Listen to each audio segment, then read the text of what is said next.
Hi, it's Mark Bernard here from the Bernard Institute for Cybersecurity Excellence.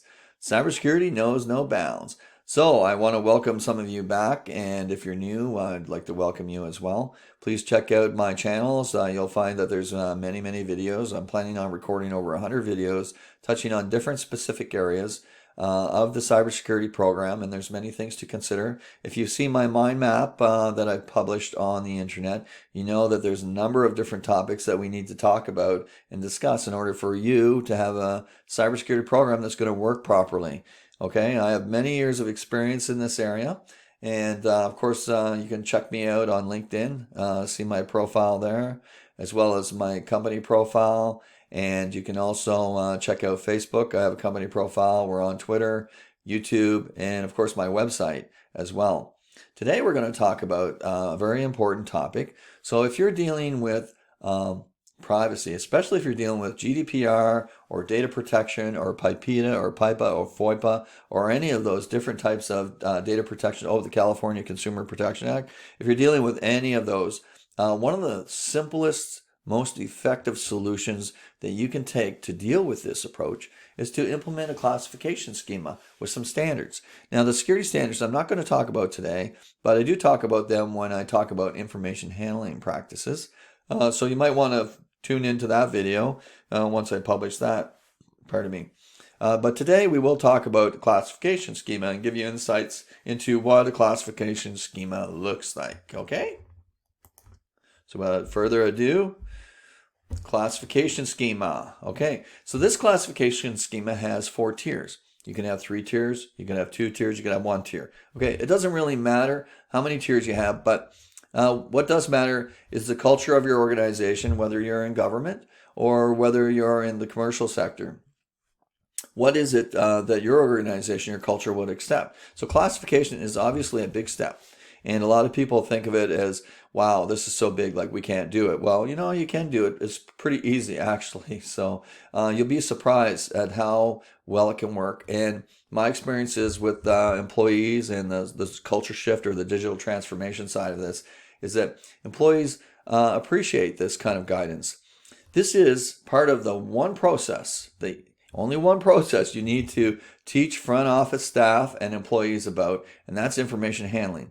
And the classification schema and the security standards that go with that are a key part of information handling. If you can teach them how to do information handling, you can actually comply quite easily with GDPR and with any other of the data protection acts, such as California Consumer Act or the PIPEDA, PIPA, or FOIPA. You can make any of these acts very seamless within your organization if you concentrate on teaching your employees about information handling.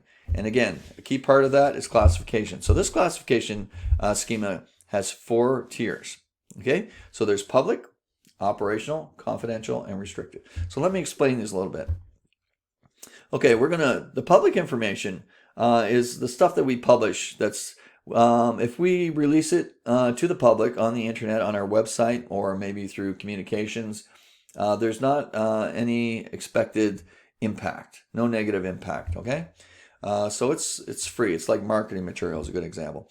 Operational information is a little bit different. Okay, so operational information may be the policies that we use in an organization. So we use them to conduct our operations on a day-to-day basis. This doesn't include security standards. Okay, security standards are sensitive and they're classified.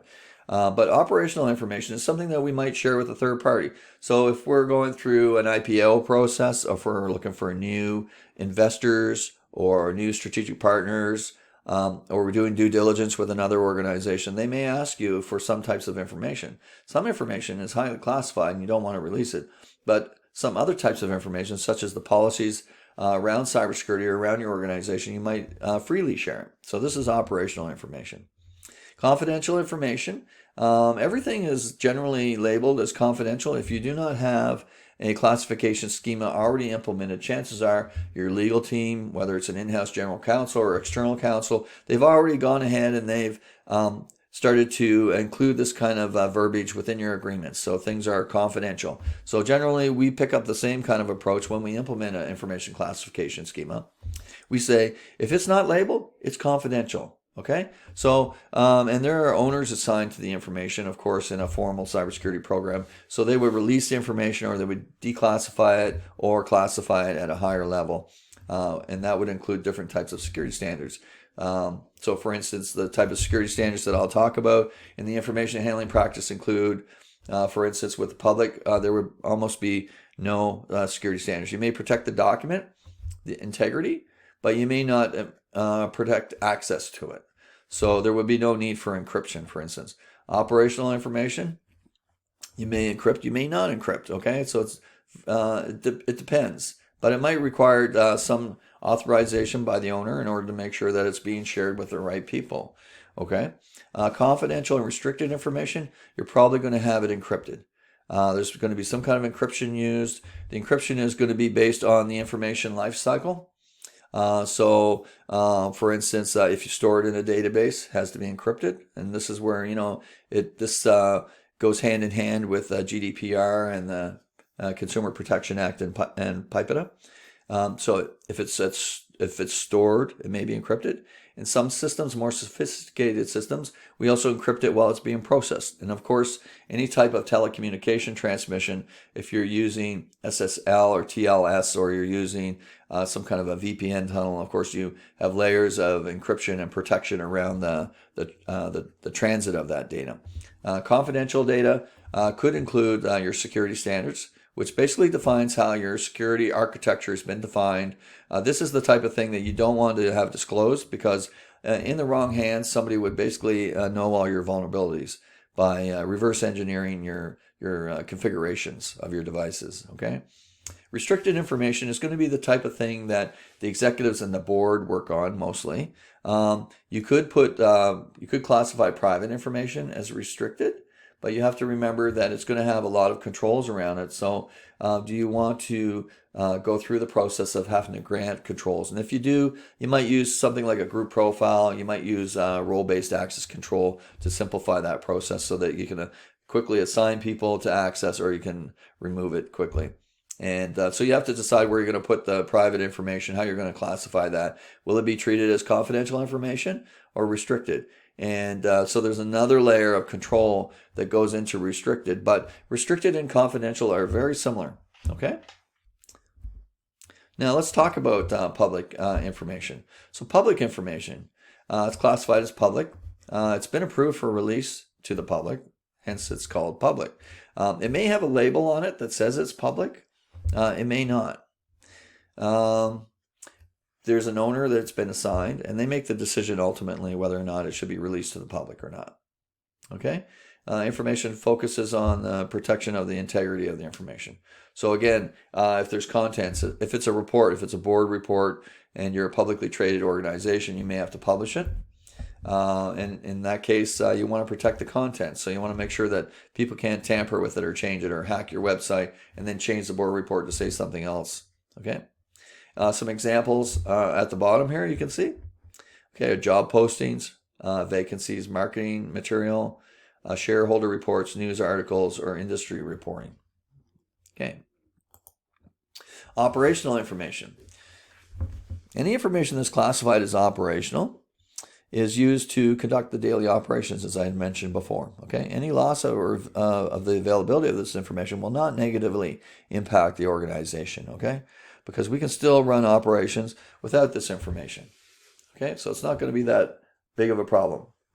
If there's any type of unauthorized disclosure, probably not lead to any sort of reputational damage, because as you know from your risk management work, that reputational damage is it's pretty severe. And in the case of, for instance, breach of financial records, a lot of organizations charge, $100 per record that's been lost in order to repair your reputation. So that's it's a big expense. There may not be any financial penalties or regulatory or law enforcement investigations because this data is operational. And we talk about policies mostly, but it does not include standards. It could include procedures, policies and procedures, but no standards. Now you can see the confidentiality information labeled.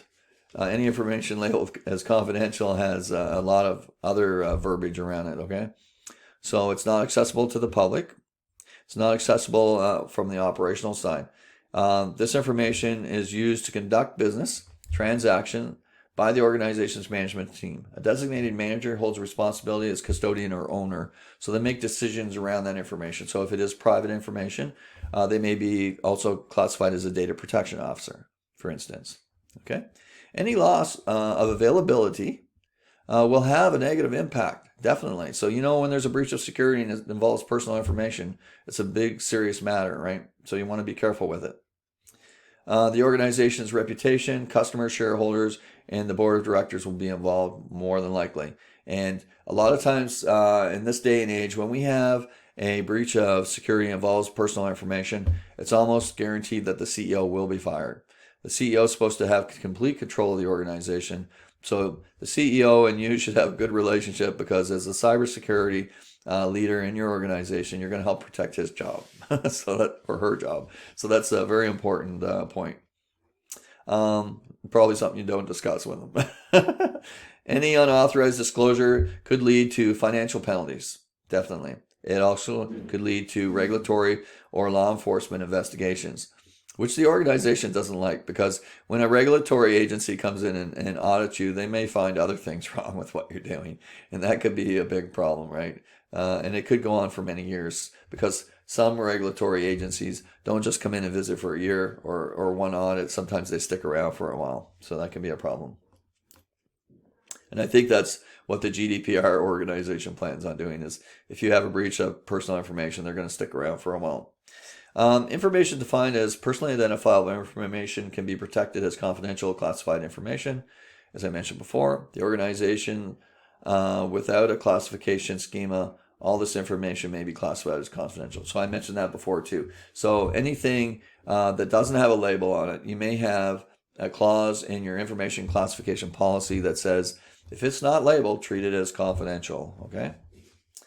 Now some examples. Okay, employee private information, customer private information, correspondence, contacts, customer lists, and budgets. So these lists are not all inclusive. Okay, these are just examples, and there's obviously a much broader list that I'm not sharing with you today, but I do have, of course. Now, when it comes to restricted information, what does that look like? Okay. Information classified as restricted is only accessible to the chief executive officer or the board of directors. So a lot of times they work on board reports. So if you're a publicly traded organization, okay, you may meet with your senior executive team if you're the CEO, and you may be developing new plans or new strategies around your strategic plan. So, what markets are we going to go after? What new products? What changes to the existing products? What kind of mergers are we going to do? Which companies are we going to buy to absorb their part of the market? There's a lot of decisions that get made that are highly classified, and they may never be disclosed publicly or or they may never be labeled as confidential or operational. They may always remain as restricted. Okay, but some of the stuff that gets created that's restricted, such as again, if you're a publicly traded organization, you have to publish an annual report to the shareholders. So you're going and the investors. So you're going to work with your team. It's going to be classified, and then finally, when the report is ready, then you're going to share it with them. Okay. This information can be used for strategic business transactions, as I mentioned, mergers and acquisitions. The CEO is designated as responsible custodian owner. CEO is the boss. She or he runs the show. They're responsible for everything. Okay. Any loss of availability to this information will cause a negative impact to the organization's reputation with shareholders and the board of directors. Any unauthorized disclosure could lead to missed strategic goals and for revenue and growth. And sometimes we call these business benefits. So that's sort of business speak, business language when you hear executive talk about business benefits, because sometimes people think of revenue is kind of a dirty word. It's about profit, and then they associate that with greed or something stupid. So a lot of times as a business leader, you might talk about the business benefits. So what are the benefits of cybersecurity? You may be asked that question, and you better be ready to answer that, because that's a very important part of your role. And that's something that I'm going to be discussing in another video as well on key performance indicator and critical success factors as you build your business plan for the cybersecurity program. and how you align that with the strategic vision and the mission of your organization, regardless of if you're in government or in commercial sector. You need to have this alignment. It's very important for your program. It's important as a communication tool. It's important to plan for budgeting and projects for the following years, and to have a roadmap for the future. So if you want to be highly organized and run a top-notch cybersecurity program, you need to follow my videos and learn more about how that's done, because I have the whole game plan for you and much, much more than anybody else could offer. Okay? So follow me and you will learn. Yeah, so any kind of breach of this could probably lead to some kind of financial penalties, very likely, and regulatory and law enforcement investigation. Any negative impact to restricted information will almost always lead to the CEO being terminated. And yes, I put that in writing because unfortunately it has happened many times. And if you're a CEO, then you already know this, and you probably don't want to see me putting that in writing. But on the other hand, the cybersecurity professionals who are protecting you and protecting the organization, they need to know that this is a serious matter, and they need to act responsibly and help protect your job. Okay, so some examples could be mergers and acquisitions, as I mentioned. Any sort of litigation, I didn't mention that, but if you are suing another organization because of a breach of contract or because they used your intellectual property without your authorization, okay, so any kind of litigation could be classified as restricted. Insurance could be for different reasons. Strategic plans until they're classified at a lower level. Changes to the organization, global market share, any sort of plans to go IPO, anything that's highly sensitive that other regular employees don't need to know about, because this is part of the strategic planning process. Okay? So that is a 4-tier schema: public, operational, confidential, and restricted. And I hope you found this useful. And if you have any questions, again, you have the video link. You can send me an email. You can certainly post comments on the videos if you have questions. What else? You can follow me. I'm on social media. I'm on LinkedIn. I also have a business website on LinkedIn and on Facebook. I'm on the YouTube channel. I'm also on Twitter. And I have a very lovely website that I'm developing. You can also register on the website if you want to stay in touch that way, outside of the bounds of the social media. If you have a thing about not being on social media and you'd rather have like a private channel to communicate with me on, then you can certainly register on the BernardInstitute.com website and become a regular member. And we'll publish material there that won't be accessible anywhere else, because my plan is to build a complete knowledge database on the Bernard Institute for future generations to use. You can also email me and you can call me. And remember to please always like and share my videos with as many people as you want, because the more people that get involved, the better the material is, and the more material that I will publish. Thank you for your time, and I hope you have a great day, and good luck with your cybersecurity programs.